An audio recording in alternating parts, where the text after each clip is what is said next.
Пронизывающие до глубины души голоса вокалистов Сибайского концертно-театрального объединения, завораживающие звуки домры, курая и, конечно, многовековая история великого народа соединились в одном сборнике «100 песен Башкортостана». Музыкальный диск выпущен к столетию республики. Его презентация прошла в Государственном башкирском театре драмы имени Арслана Мубарякова. Над проектом коллектив Сибайского концертно-театрального объединения работал целый год. За это время вокалисты и музыканты тщательно изучили каждую композицию, прочувствовали на себе всю лиричность и воинственность каждой песни. Уникальность сборника в том, что большую часть нельзя найти в интернете или услышать по телевидению. Зато приобрести диск можно в городской филармонии по адресу Пушкина, 17. Первая партия мы выпустили 500 дисков. Мы в Уфе в концерте были, там по большим городам. Мы тоже как подарочные раздавали просто.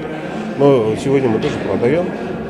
И в течение года, наверное, надеюсь, мы еще закажем. Потому что если кого-то интересует наша история, кто-то хочет услышать настоящую мелодию, настоящую музыку, они должны, наверное, приобрести диск.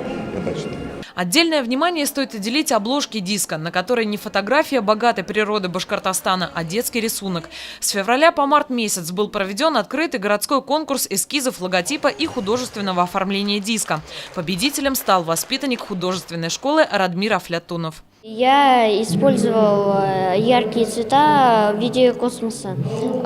Также, чтобы было видно, что это Башкирия, я подрисовал и подправил рисунок и добавил туда мальчика, который играет на коне.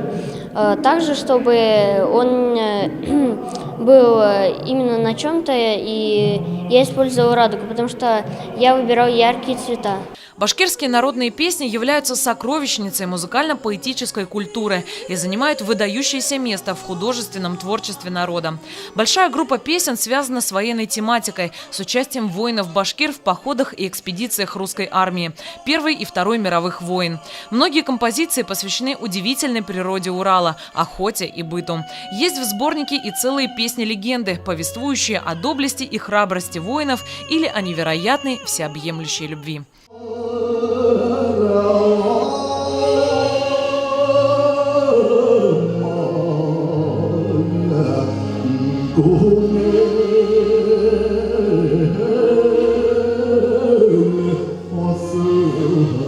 Александра Фоменко, Радмир Исенгулов, Любовь Карпова, телекомпания СТВ.